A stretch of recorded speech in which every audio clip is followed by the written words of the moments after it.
I could use a word to describe Stanley, I would say paragon. He is just such an example of all the wonderful things in the world. He is 100% engaged once he locks onto an issue. An example of that would be during the pandemic. He saw on television these long lines of people trying to get food, and he wondered to himself how he could be a solution to that. So from that, he started his own community-wide food drive. He partnered with Shelby County Emergency Assistance and ran that food drive for 3 summers until he left for college. We are so inspired by Stanley and his daily walk. He shows his Christianity, he shows his service to others, to other students. He's learned that the world's bigger than just him, and so he gives back. So the first thing I would tell Stanley is that he is deserving of this and any other honor and accolade that he receives, and that I'm just so proud of everything that he's done and everything that I know that he will accomplish in the future. I see a future of service for him in whatever form that may take for him.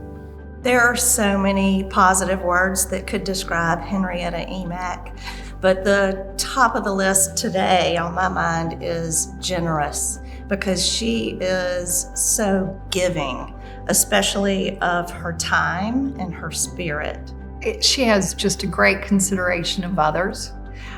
It's sort of an innate thing that she has always had, and I greatly appreciate. When it comes to children, I think it's especially pronounced. She always taught us to show up for others and be supportive of each other and friends and family, but also total strangers who need a boost, and from angels on this earth. And for really nearly a century, Mom has been an angel on this earth. Oh, that's really sweet.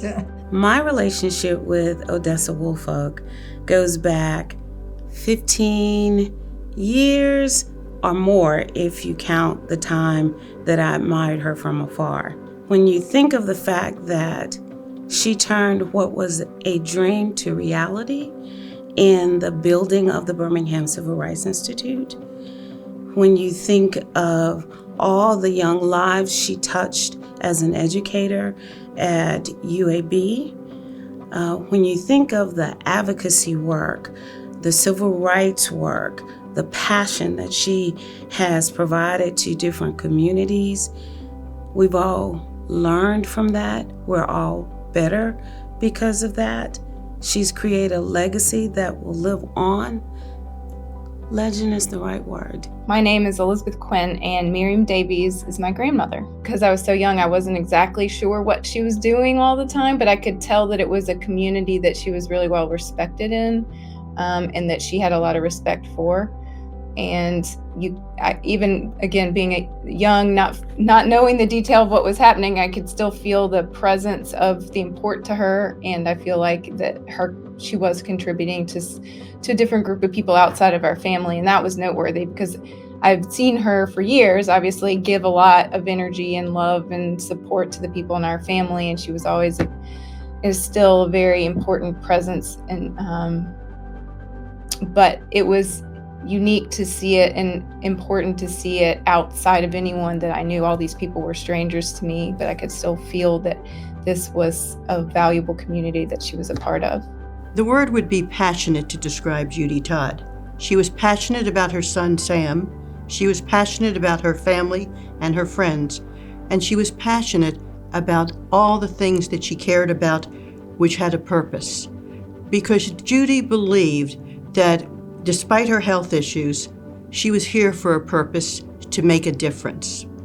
Therefore, whatever she could do to use her legal skills, to use her problem-solving skills, and to use her charitable abilities, she wanted to make a difference. She didn't believe that you held it into yourself. If you had it, you gave it, whether it was brain power, money, or just being quietly supportive of whatever needed to be done. So several years ago, I read a definition about leadership, and when I think of this definition of leadership, I think of Tracy. And that description was that leadership is something that's hard to define, but it's the qualities in a person that cause you to follow their leadership or do what you want them to do. And Tracy has so many leadership qualities. One word that really comes to mind is one of being exceptional. And when I think of Tracy and her leadership style, just how she goes above and beyond with every interaction, a lot of that is paying attention to detail. It's building a climate of enthusiasm and trust and respect. And Tracy is one of service as well. And all whom work with Tracy, and I see it in the company, I see it externally in all of her interactions, is her level of service and the respect and trust that she creates. And it exemplifies those leadership qualities that I was referring to in that description. One word I would use to describe Tracy is dynamic. She refuses to let the status quo be the status quo. She's always pushing forward, looking for opportunities to better the situation in all circumstances. She's a transformational leader. She believes in helping others. She believes in inspiring them to do better than what they currently are. Tracy has been involved with the YWCA for years through both treasure and time. I believe what the YWCA does fits right along with how she lives her day to day. She's a tireless advocate for women, and she is adamant about seeing equal justice for all. She lives this day to day, and she's passionate about it. Charlena served on the board of the YWCA for 20 years. For 4 of those years, she was the board chair, the first Black board chair. I cannot tell you all of the things that she accomplished, but there were many. I know that during her tenure as the board chair, they established a fundraising program called Purse and Passion, which was really one of my favorites. And I mean, that campaign itself raised a lot of funds for the YWCA, but also it made people in the community more aware of the work that the YW does.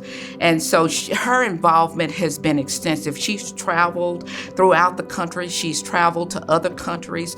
She has been involved in renovating houses and making houses more affordable for those who really need them. And I could go on and on and on about her contributions to the YW because her commitment has been just phenomenal.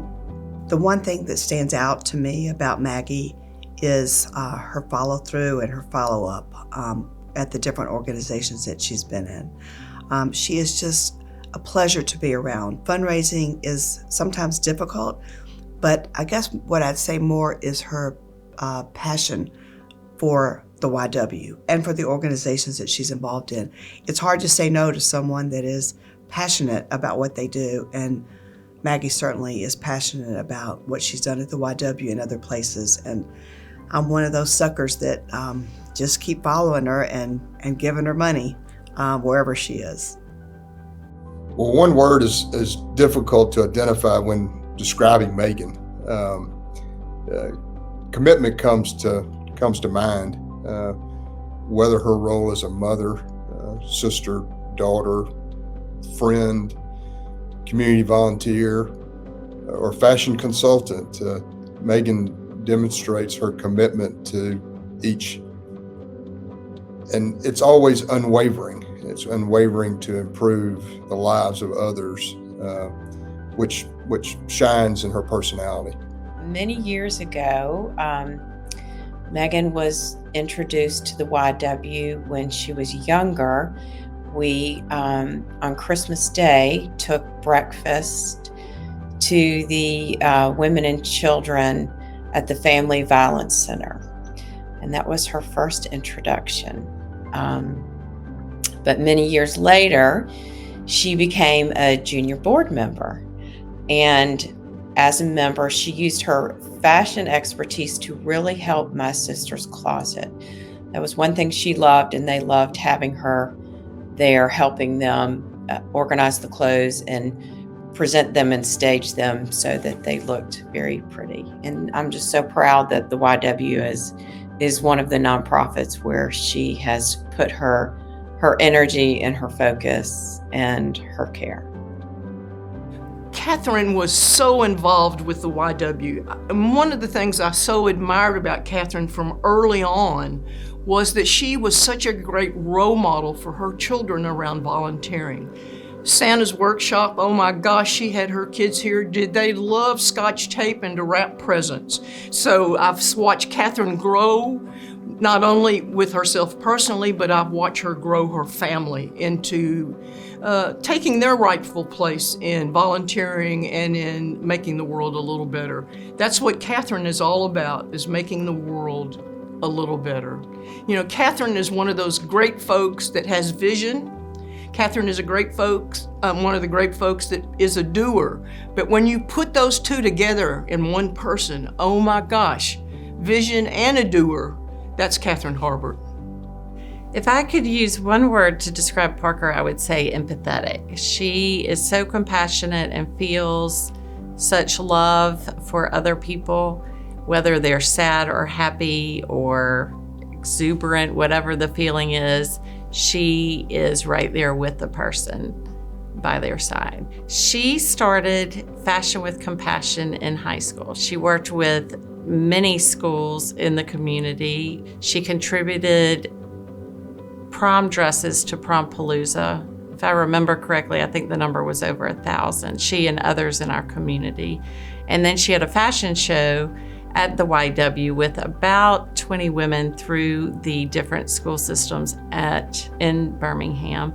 Each woman told their story, and it was really a collaboration not only with schools, but empowerment of women, and watching each of them walk down in their beautiful prom dresses from all schools was amazing.